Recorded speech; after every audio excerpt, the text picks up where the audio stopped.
ভুক্ত শেষ এই তিন সাধনার ফল।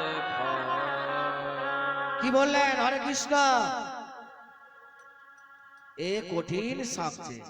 মহাপ্রভু বলছেন পয়সা কড়ি লাগবে না, আমারও চৈতন্যের ঘাটে ওদান খেয়াব, পয়সা কড়ি লাগবে না, সবে পার হয়। পদকর্তা বলছে পয়সা কড়ি লাগবে না। সেটা কেমন? ভক্তের পদধূলি, ভক্তের পদধূলি, ভক্তের পদ,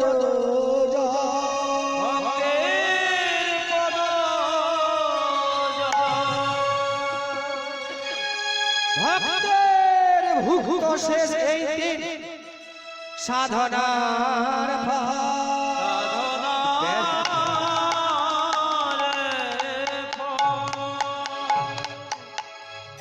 বুঝতে পারছেন তো? আমার কথাগুলো আপনারা শোনা যাচ্ছে তো? সঠিকভাবে শোনা যাচ্ছে?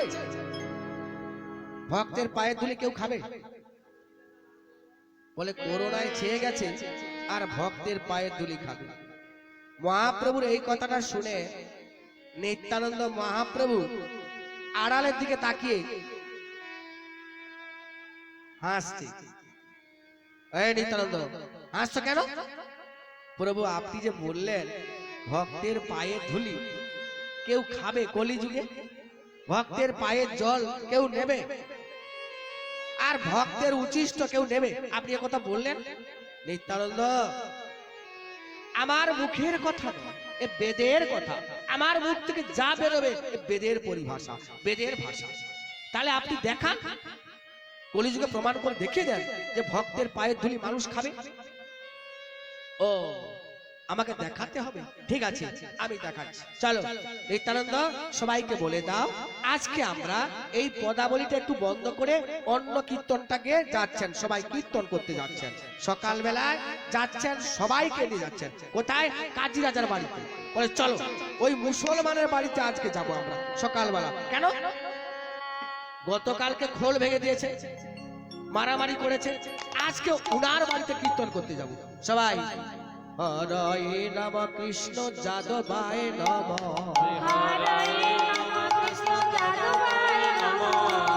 যাদবায় মাধবায় কেশবায় নম,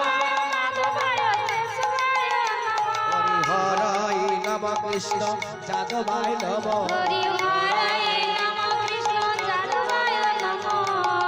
যতক্ষণ নরোত্তম ঠাকুর না আসতেন তখন এই হরিটা যোগ করা হয়নি। তার আগে মহাপ্রভু নাম করতেন হরে নম কৃষ্ণ। মহাপ্রভু আগে এই নাম করতেন। যখন নরোত্তম ঠাকুর এই পৃথিবীতে আবির্ভাব হলেন সেই দিন হরিটা জুড়ে দিলেন নরোত্তম ঠাকুর। আর নরোত্তম ঠাকুর আগে জন্মেছিলেন স্বয়ং নিত্যানন্দ মহাপ্রভু, তিনি হচ্ছেন নরোত্তম ঠাকুর। ছোটে বলে দিলাম, তাহলে এইটা জুড়ে দিলেন। কিন্তু আগে কি ছিল? মহাপ্রভু কি কীর্তন করতেন? হরে নম কৃষ্ণ যাদবায় নম, যাদবায় মাধবায় কেশবায় নম, আজ গোপাল গোবিন্দ রাম শ্রী মধুসূদন, আরে গিরিধারী গোপীনাথ মদন মোহন,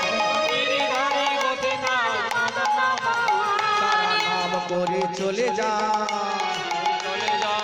নাম করে চলে যা,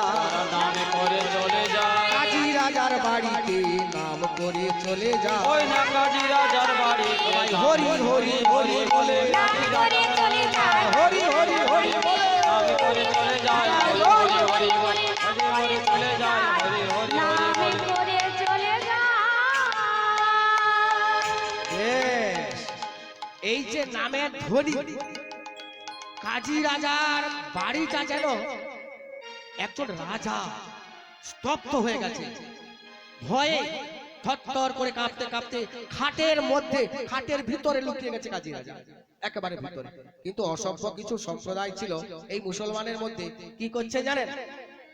হাড়ির পর্যুষিত অন্ন নিয়ে এসে, পচা অন্ন, মানে মুসলমানের হাড়ির অন্ন। আরে মুসলমানের হাড়ির অন্ন মানে বুঝতে পারছেন কি অবস্থা? সেইগুলো নিয়ে এসে মহাপ্রভুর অঙ্গে দিচ্ছে। যা বেটা তোর চাঁদ নষ্ট। আবার পান্তা আনছে অন্ন, পর্যুষিত অন্ন, বলছে মহাপ্রভুর অঙ্গে দিচ্ছে, নিমাইয়ের অঙ্গে, যা বেটা তোর চাঁদ নষ্ট হোক, আজকে তোর সব চাঁদ নষ্ট করবো, তোর ব্রাহ্মণত্ব নষ্ট হবে, তোর বৈষ্ণবত্ব নষ্ট হবে, তোর সব নষ্ট করবো। পান্তাগুলো দিচ্ছে, পান্তাগুলো মহাপ্রভুর গায়ে, সব বাতাসা হয়ে যাচ্ছে, সব বাতাসা। নিত্যানন্দ প্রভু অবাক হয়ে দাঁড়িয়ে আছে। প্রভু, আমি বলেছিলাম যে কলিযুগে ভক্তের পায়ের ধুলি কেউ নেবে না, আমি চোখে দেখলাম এই যে বাতাসাগুলো হচ্ছে, সবাই তো নিচ্ছে মুখে, বাতাসা কেউ নেয়নি সকালবেলা। হ্যাঁ, এখানে কত ধুলো, কত ভক্তের পদধুলো পড়েছে, ধলির উপরে বেছে বেছে নিচ্ছে, এই যে এখানে কঠিন ধুলো, মানে প্রচন্ড ধুলো, তার মধ্যে বাতাসা কুড়িয়ে কুড়িয়ে খাচ্ছে সবাই। ভক্তের পায়ের ধুলি খাওয়া হলো না।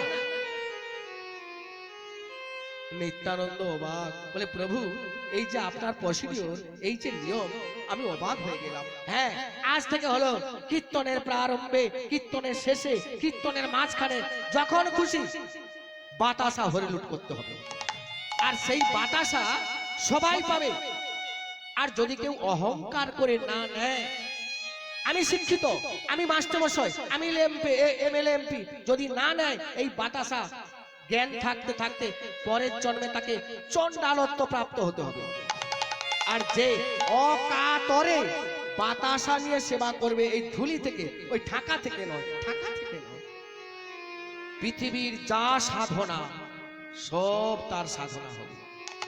সেই দিন থেকে হয়ে গেল হরি লুঠের প্রথা। নিতাই গৌর প্রেমানন্দ। দেখো, হরি লুট দিলে মানুষ নেয় না, মানুষ তো নেয় হরি লুট। নিত্যানন্দ বলছেন সত্যি প্রভু, তাহলে এবারে প্রভু আমি একটা কথা বলি, মুসলমান তো বাতাসা খাচ্ছে, তাদের কি উদ্ধার হবে? বলে হ্যাঁ, তাদেরও উদ্ধার হবে, যেই নেবে তারই উদ্ধার হবে, পশু পাখি কীট পতঙ্গ প্রত্যেকের উদ্ধার হবে এই বাতাসার দ্বারা, এই প্রসাদের দ্বারা। তাহলে আচ্ছা প্রভু, তাহলে একটা কথা বলি, ভক্তের পায়ের ধুলি তো আপনি খাওয়ালেন, ভক্তের পায়ের জল কি করে নেবেন? মানুষ কি করে নেবে? মানুষ তো পা ধোয়াতে পারবে না কলিযুগে, লজ্জা ঘৃণা ভয়, কোথায় ভাইরাস আছে। বলে এটাও আমি করব কলিযুগে। বলুন, কীর্তনের শেষে ধুলি হবে না, জল ঢালা হবে না, দধি হবে না? তাহলে সেখানে গোড়াগড়ি মানুষ দেবে না? ভক্তের পায়ে ধুলি গোড়াগড়ি দেবে না? তার জল নেবে না? এই প্রসিডিওর মহাপ্রভু নিয়ম করে দিলেন, সবাই অবাক, বলে বাহ প্রভু, আমরা সবাই স্তম্ভিত। প্রভু, ভক্তের পায়ের ধুলি হলো, ভক্তের পায়ের জল হলো, কিন্তু ভক্তের উচিষ্ট কি করে নেবে? বলে এটা বুঝতে পারছো না, এই যে মহাপ্রসাদ দান হচ্ছে, হাজার হাজার মানুষ ভক্ত, যেখানে ভোগ রান্না হচ্ছে, তারপরে ভগবানকে দেয়া হয় তো নাকি? দেয়া হয়। তারপরে অন্যান্য দেবদেবীদের দেয়া হয়, গুরু বৈষ্ণবদের দেয়া হয়। সেই প্রসাদ জীবকে দিলে সেটা ভক্তের উচিষ্ট হয়ে যায়। বুঝা গেছে তো? বেশ, এবারে মহাপ্রভুর কথা সবাই বুঝতে পারলেন। এইবারে পদকর্তা বলছেন, আমারও চৈতন্যের ঘাটে অদান খেয়া বয়, কড়ি পাতি নাই লাগে সবে পার হয়, পয়সা কড়ি লাগবে না, কলিযুগে 1 টাকা লাগবে না, সবাই পার হবে। সত্যিকার যদি কায় মন বাক্যের দ্বারা ভগবানের এই প্রসাদ সেবা করেন, তার অবশ্যই তার মঙ্গল হবে। বেশ, এরপরে কি লাগছেন? হরি নামের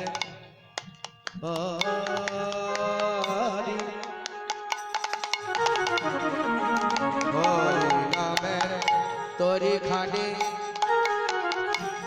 শ্রী গুরু কান্ডারে,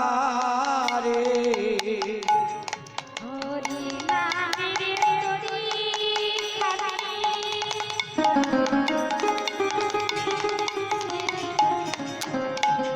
শ্রী গুরু কান্ডারে।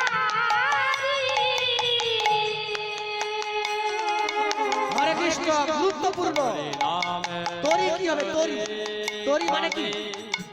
নৌকা। শ্রী দড়িটা কি হবে দেখো। গুরুকাণ্ডা আমার কথা নয়, পদকর্তা বলছে। হরি নামের তরিখানি আসতে কেন পরিক্রমা করতে হয় জানেন? এরই জন্য। দেখুন, কালকে গতকাল ভাগবত পাঠ হয়েছে, অল্প কিছু ভক্ত। আজকে কীর্তন হচ্ছে, অল্প কিছু ভক্ত কীর্তন শুনবে না, আর তাদের বাড়িতে একাদশী দিন মহোৎসব করবে। অর্থাৎ চৈত্র মাসের 7 তারিখে হবে একাদশী, চৈত্র মাসের 7 তারিখে তাদের অনুষ্ঠান হবে 6-7। সঙ্গে সঙ্গে দেখলাম যে আমার ফাঁক আছে, কিন্তু ওদিন একাদশী, কি করে হবে? ঠিক তো, একাদশী আমরা জানি না। ঠিক আছে, আমি ব্রাহ্মণ বাড়িতে যাচ্ছি এক্ষুনি। ব্রাহ্মণ বাড়িতে এসে দিন পরিবর্তন করলো কি না করলো আর ফোন করেন না। তবে আমি বলছি, ভালো করে শুনবেন আপনারা, প্রত্যেকটি মানুষ ভক্ত। আপনি অনুষ্ঠান করবেন না, ঠিক আছে, একাদশী দিন এই মৎস্যবাদী করবেন না। এমন অধিবাসও যদি হয় করবেন না একাদশী দিন। একটা অন্ন যদি দান হয়, আপনার এক জন্মের পুণ্য সব শেষ। একটা অন্ন যদি দান করেন একাদশী দিন, একবারে প্রত্যেকটা শাস্ত্রের কথা। একাদশী দিন এত ধর্ম অনুষ্ঠান হচ্ছে, প্রত্যেক বছর ভাগবত পাঠ, প্রত্যেক বছর পরিক্রমা, এখনো মানুষ জানে না একাদশী দিন অন্ন দান করবেন। হ্যাঁ, ব্যাপারটা কি জানেন? কীর্তন তো শোনে না, ভাগবত পাঠ তো শোনে না। তারই জন্য, তাদের জন্য, যারা শুনে না ভাগবত পাঠ কীর্তন, সেই বদ্ধদ্বীপের জন্য পরিক্রমা। এই পরিক্রমা করলে তাদের কানে নামটা তো গেল নাকি? হ্যাঁ, তাই পরিক্রমা। আর যারা পরিক্রমা করছেন, বলুন এতক্ষণ যে যারা পরিক্রমা করছেন, এত কয়েকটা হাজার মানুষ মায়া বোনেরা, বলুন তখন তাদের বিষয়ের চিন্তা ছিল? তাদের শরীরে তো অসুখ বেসুখ আছে, এই চিন্তা ছিল? এরই জন্য পরিক্রমা। একটা ঘন্টার জন্য বিষয় ছেড়ে আমরা মহাপ্রভুর নাম প্রচার করতে পারলাম। একটা ঘন্টা বিষয় ছেড়ে, একটা ঘন্টায় দেহ সুখ ছেড়ে আমরা হরিনাম প্রচার করলাম। এত হাজার হাজার মানুষ সমাসীন হয়েছে, হরিনাম প্রচার করছেন সারা গ্রাম। এর জন্য পরিক্রমা করতে হবে। পরিক্রমা করলে দেখবেন মন ঠান্ডা হয়ে যাবে। প্রত্যেকটা মানুষ তার মনের যত সমস্ত কলুষিত আছে সব দূর হয়ে যাবে। তাই পদকর্তা বলছেন এখানে, কি বলছে দেখুন, হরিনামের তরিখানি শ্রী গুরু কান্ডারি, হরিনামের তরিখানি শ্রী গুরু কান্ডারি, সংকীর্তন কেরো দুবাহু পাশরে,